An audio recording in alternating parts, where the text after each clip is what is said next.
Good day, dear listeners. Steve Preda here with the Management Blueprint podcast. And today's guest is TJ Bonaventura, the co-founder of StudioPod, a full-service podcast media and production company, which he runs from Mexico City. TJ, welcome to the show. Thanks, Steve. Happy to be here. It's great to have you here, and it's great to have someone who runs a production agency, a podcast agency. That's pretty exciting. So, TJ, can you describe your entrepreneurial journey? How do you end up running a podcast agency? How does one do that? Yeah, of course.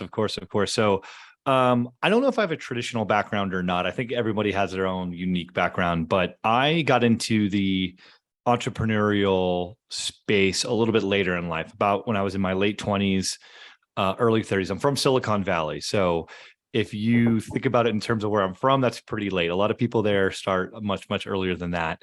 Out of school, I took a job at a local sports radio station. So that became my first love of sound and anything similar to podcasting. But as one does, being from San Francisco in the Bay Area, I fell in love with the idea of being in tech and working for startups.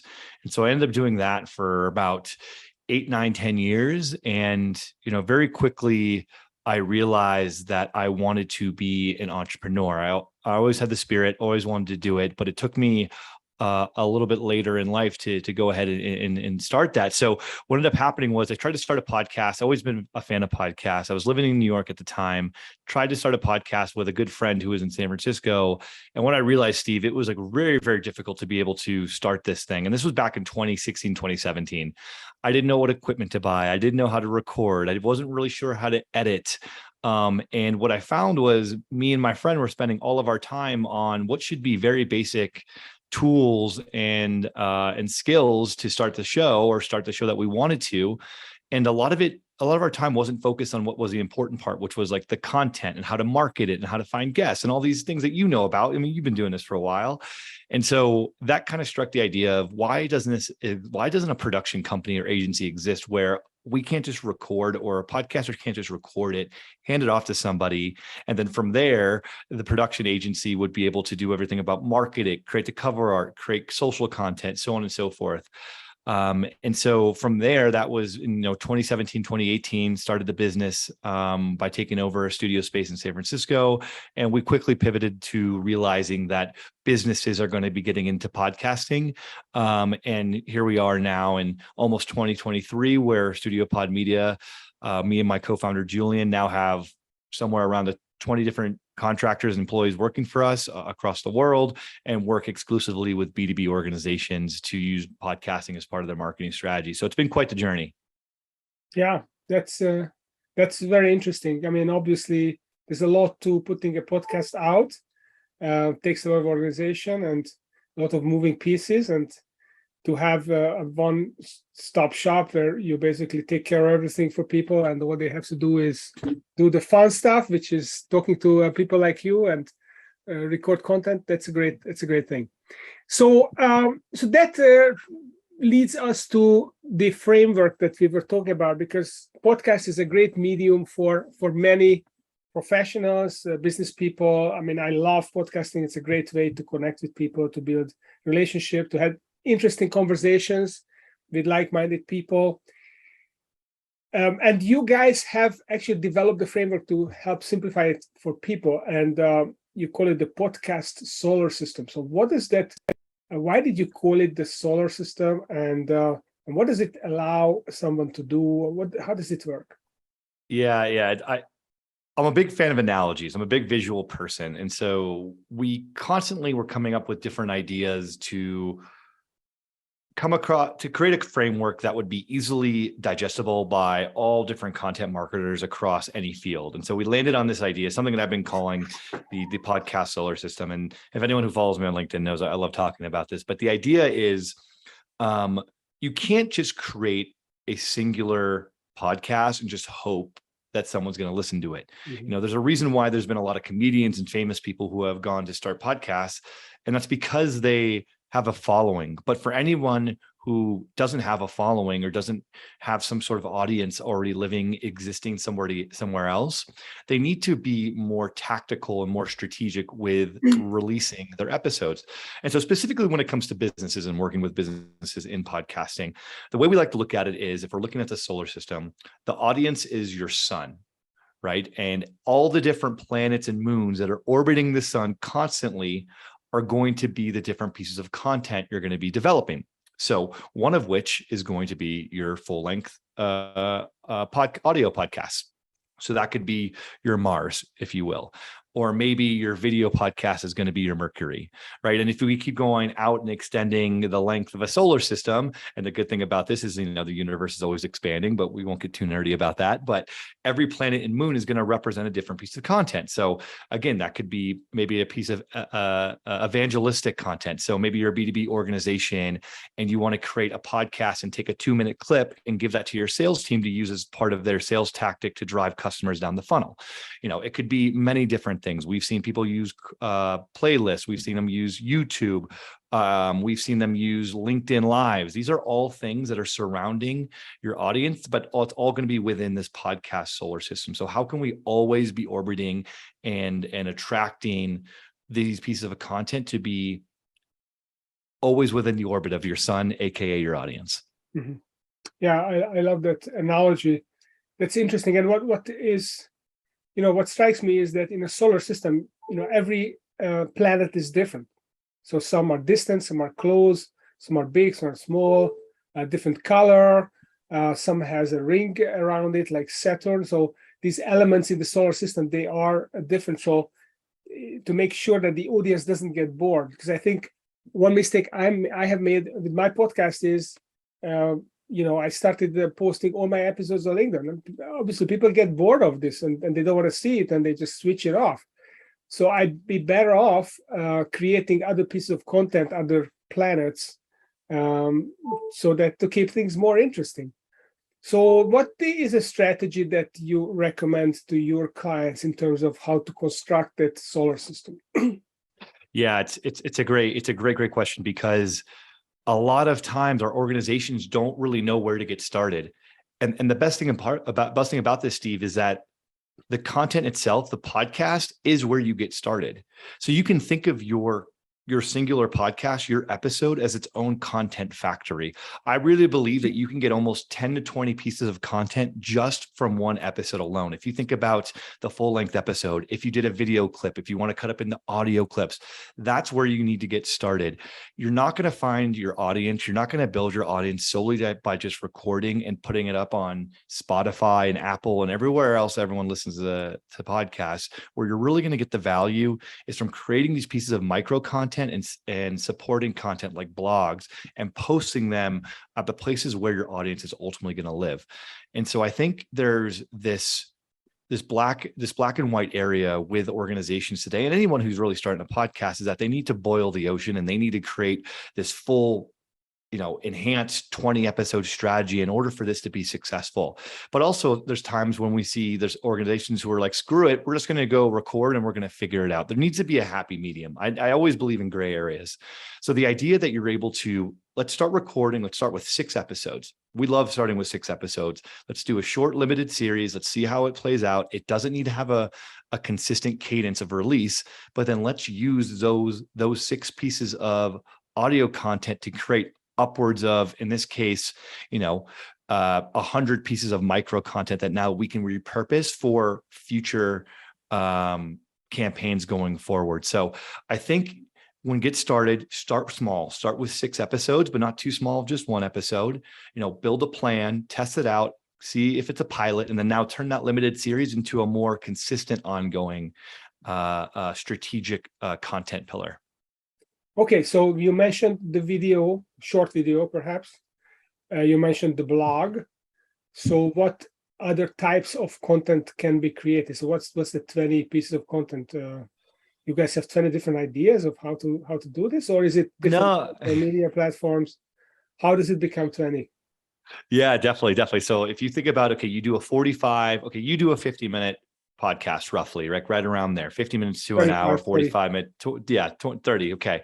And then, and that's probably in line, which I'm happy with. You usually want to stay on the lower end, but if you have like, let's say 30 to 35, that's kind of the sweet spot. Any longer than that, you're going to lose people's attention.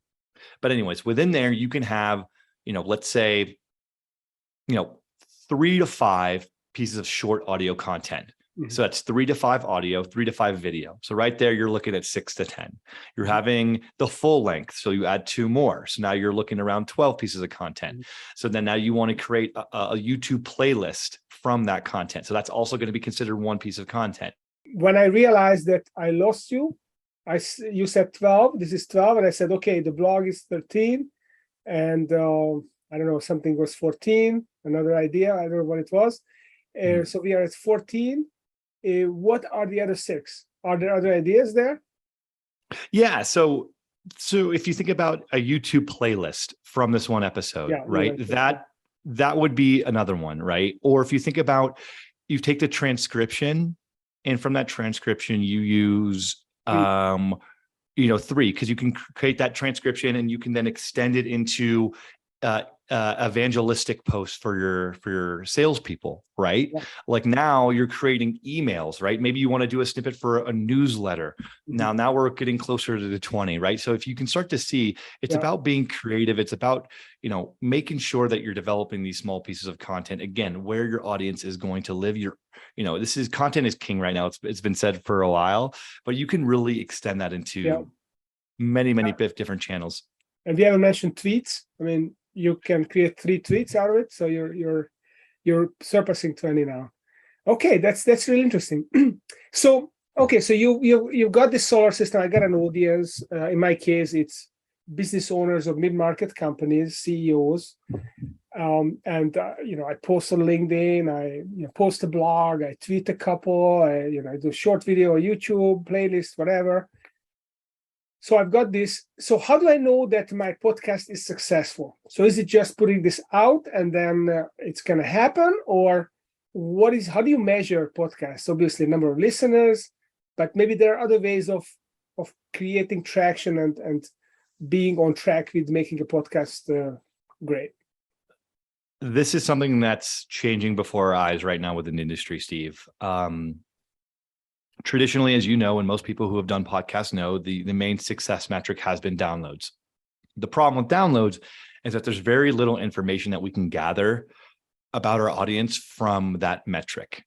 And so if you're an organization, especially a B2B organization who's trying to develop a larger audience and an ROI around this, I would argue that there's no real value in doing a podcast if you can't decide or you can't tell who your audience is. But this is where it's changing, and this is where it's getting really exciting.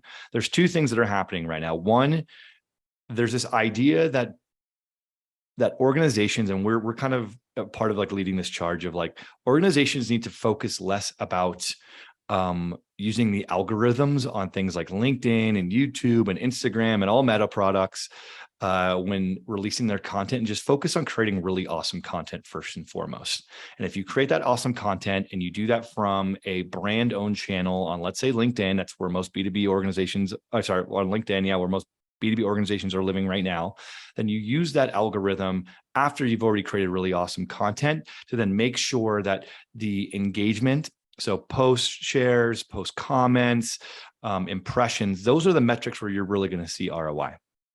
So that's where the first trend is really happening.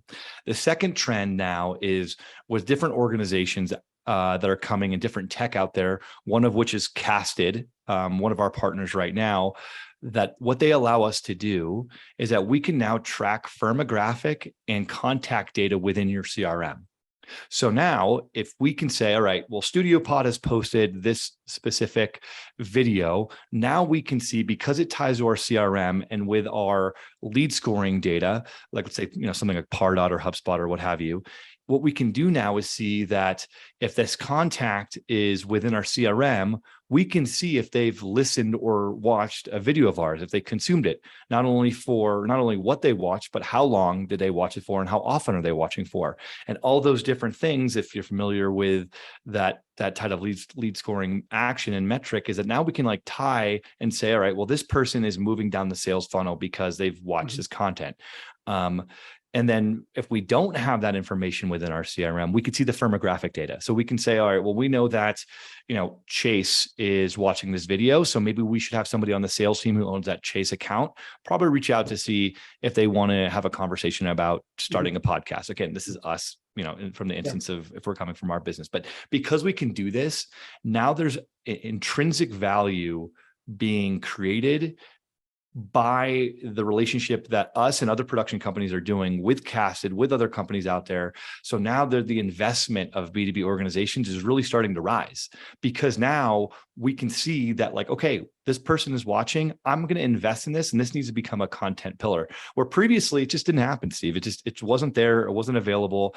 So it's a fun time to be there.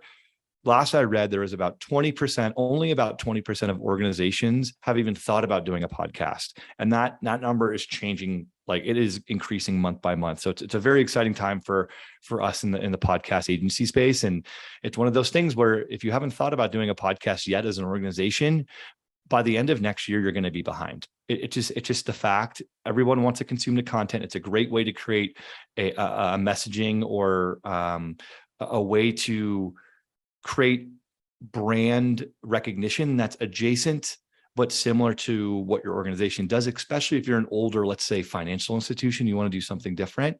This is a great avenue and potential revenue space as well. Mm-hmm. So that's interesting. So how can you actually figure out who is listening? Is it about, how do you connect the IP addresses of those people to their emails or names? Are there services out there who do that? Yeah, so this is where you're using, and again, this is more about Casted technology than what I can share. But again, you're right. You're going to be using the IP of who the individual is, and we can make that connection through using their software and embedding it within your landing page, as an example. Or if you want to use their provided hosted landing page, or what they call playlist. Now that you have that available and you put it on your website, now we can start to track that information, and we can use things like cookies and things behind the scenes that also allow us to track firmographic data as well. Mm-hmm. Very interesting. Very interesting. So, we talked about creating a lot of different contents, the solar system strategy. Are there other ways of promoting a podcast than posting content pieces all over the internet? Are there other methods that you see that people can use a podcast to promote it? Yeah, of course. There's always going to be new things that are popping up, right? There's a traditional ways of just doing organic. So if it's going to be on, LinkedIn, Instagram, Twitter, wherever your audience is going to live. I talked about doing newsletters. That's going to be a very important one. Also leveraging partners. That is one thing that we've seen our organizations or our clients do, is that they have whether it's going to be platform partners, or they're going to be service partners, agency partners, or whatever it may be. Creating co-branded recognition is going to be a high organic and free way to get more audience members to your podcast. Let's see how I want to put this. It's ever changing. It's not going to be too different from what you would do normally,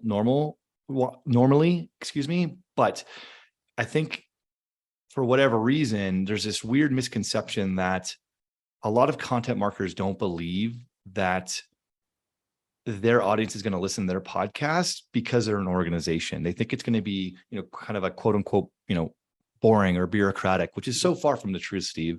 What's really important is that you don't need 1,000 downloads to be a successful podcast. You can have 200 downloads, but if 3 of those or 4 of those downloads become clients, then you've paid for the podcast, 3-4-fold.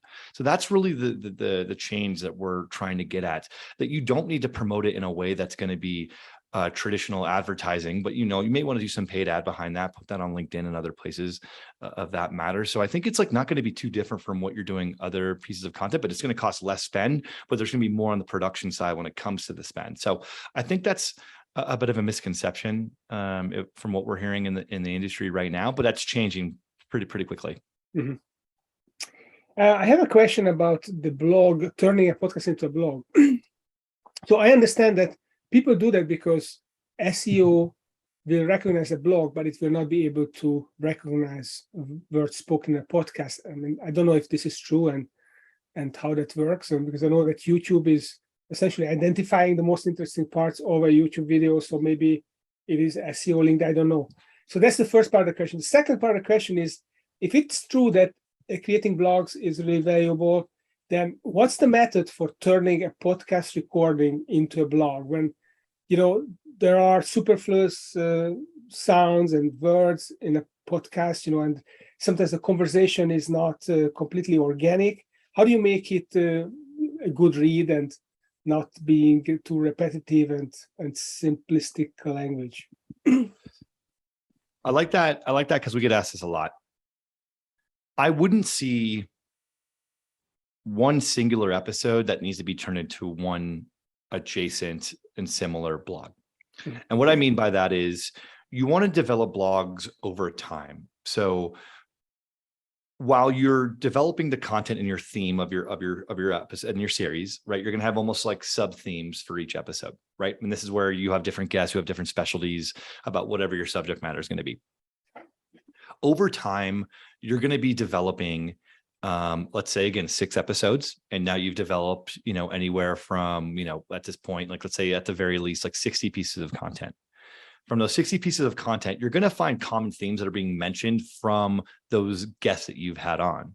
So what we recommend is using your content writer, or if you're using StudioPod, you could use one of our content writers. And then from there, we can develop a blog series and or a blog that will incorporate the small video clips or audio clips that we've taken from those 6 pieces of audio. So that's where it comes into play. So from an SEO perspective, what we recommend doing is you should absolutely transcribe your audio. And that's something that should be done anyways for accessibility reasons. You don't want to, deal with any ADA issues there. But really where it comes into is like over time, understand what are the common themes. And this is something that our partner Cassid does really well. And this is why we worked, so hand in hand over this past year, is understanding, okay, so we know that this common theme keeps on popping up. We need to repurpose this content to develop a written series and or just one-off evergreen content that talks about X, Y, and Z. So if it's about podcasts and we want to talk about, to get super meta here, we want to talk about this podcast solar system. Okay, so now we have all these little clips of TJ or Julian talking about the podcast solar system. Now we want to do a blog piece about it. And in there, we want to incorporate those videos or smaller clips so people can listen to it. It's very similar to just a consumer brand like, I don't know, ESPN.com or Bloomberg or whatever, like where they're going to be able to consume this content in many different ways, and then hear experts talk about it in a short video clip that's embedded directly within that written piece. So now I get what StudioPod probably does, because it sounds like a lot of work. So when it's easy to record a podcast and to send it off to an editor, and they will put it on the podcast engine, and then it goes out. It's easy to see how it's done, and it's relatively simple. It still takes work, but it's simple. But if I think about creating the 20 different types of content and then putting them on different social media and scheduling it and writing auxiliary content to it, and then think about which parts would make a good blog and then tweet about it, that becomes overwhelming. So I definitely don't want to do that kind of stuff. So is this what you do for people? Yeah, exactly. I think we've attended a lot of conferences and B2B specific conferences over the last couple of years. And the topic du jour right now is creating a media or content engine, right? And just frankly, based on where the economy is right now, where the, these organizations are taking the biggest hits, they can't afford to hire full-time, employees to be able to take on this arduous process of developing a content and content strategy, especially when it comes to podcasting. And that's where we specialize in. I think, and Steve, you got to it a little bit here, is that organizations think they can just record and put it up there and people are going to listen, and they're going to be disappointed. I was just having a conversation with a prospect a few weeks ago where they were like, we tried doing this and it was a lot of fun. It was one of the most fun things we did, but it was eating into our daily actual responsibilities. And so we had to stop it because other things were being sacrificed because we were focusing so much on this podcast series. And that's where we come in. We want to be your production agency for podcasting specifically and all the content around that. So if you have specific themes that you're trying to hit on for 2023 and you want this podcast to be a part of that, how can we make sure that gets incorporated into the podcast? If your goal is to create X amount of pieces of content, that's where we come in. We can give a writer, a designer, a social media person, all around focusing about the podcast episode or the series itself. Again, we don't like to boil the ocean. I think there's a lot of companies out there who are saying you need to do at least 12, 20 episodes. We don't say that. Start small, start 6. And if it works out, you see the benefit, you maybe get a bit of a lead flow, or you're moving prospects down the sales funnel, then you've had some ROI. And now we can start to really make or up level this into a longer standing series. Love it. Okay. So I'm talking to the listeners now. So if you have a podcast, or if you're considering creating a podcast and you feel overwhelmed and it's too complicated, you can go to StudioPod and they will take care of everything for you. Do you guys also do the editing piece and the social media posting and all that stuff? We do it all. Steve. Usually organizations don't want to give us access to their own channels, which is totally fine, but we develop it. We edit it. We sound design it. We provide project managers, designers, as I mentioned, all the things that you would need for a podcast. We're there to support in any way. And it's more of an a la carte service. So, we work with smaller organizations to Fortune 50 organizations. It really just, everybody has a different need and everybody has a different want. And so we're able to come in and work with them however they see the podcast. Usually it's organizations who value the show and don't want to just give it a try. They know it's a long-term investment in content. So again, it's across the board, whether you're a singular individual trying to, create your personal brand, or if you're, a Fortune 500 Wall Street bank. Okay, got it. So check them out. StudioPod. You can find the links on mbppod.com, which is our podcast page. We're just starting to transcribe episodes as well, and you can also go and check out TJ's LinkedIn page, which is going to be also on the mbppod.com link on our podcast page. So TJ, thanks so much for coming and sharing your wisdom about podcasting. I think it is a booming area. It's a great opportunity. It's an easy way to create content and to kind of put your clientele into the middle of the solar system and be all around them with your content. So it's good thing to do. And stay tuned, because we are coming with 2 episodes a week now, and you can also check it out on mbppod.com. Thank you. Awesome. Thanks, Steve. It was great to be here.